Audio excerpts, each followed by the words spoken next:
Pourquoi un député européen dénonce-t-il un coup d'État en Géorgie? La Géorgie, c'est ce pays situé au sud de la Russie. Des élections législatives ont eu lieu ce samedi 26 octobre. Résultat officiel, la victoire du rêve géorgien, le parti déjà au pouvoir réputé proche de la Russie. Mais cette victoire, elle est contestée par l'opposition, elle, pro-européenne, qui dénonce une falsification totale des élections et une ingérence du Kremlin. Cette accusation, un député européen la conteste. Dans un tweet, Thierry Mariani nous raconte qu'en disant ça, l'opposition géorgienne cherche en fait à imposer un coup d'État. Il dénonce même un complot international mené par le milliardaire George Soros et la présidente de la Commission européenne, Ursula von der Leyen. Alors pourquoi il dit ça, Thierry Mariani? Là, c'est le moment de vous rappeler quelques éléments de contexte.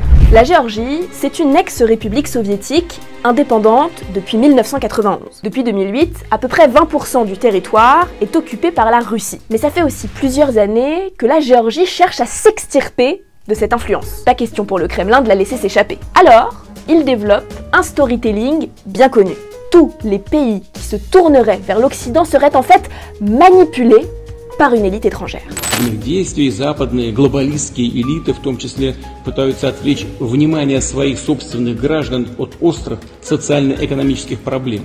Ради сохранения диктатуры Соединенных Штатов в мировых делах. Руководствуется одной целью – любыми средствами сохранить свое доминирование. Et maintenant, si on regardait d'un peu plus près les fréquentations de Thierry Mariani. Ce député européen, Rassemblement National, est d'abord un fervent défenseur de Vladimir Poutine. Il est aussi proche de la chaîne de propagande du Kremlin, RT, et co-préside depuis plusieurs années le Dialogue franco-russe, une association qui défend systématiquement la Russie.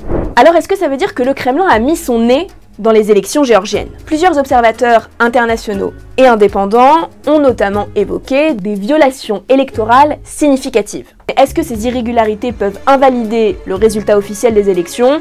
Ça, on n'en sait rien. Ce qu'on peut dire en tout cas, c'est que la rhétorique de Thierry Mariani, elle ne tombe pas du ciel. On l'a déjà entendue dans d'autres bouches par le passé, avec l'Ukraine, la Biélorussie ou encore le Kazakhstan. Et en fait, à chaque fois qu'un pays voisin de la Russie prend le chemin de la démocratie.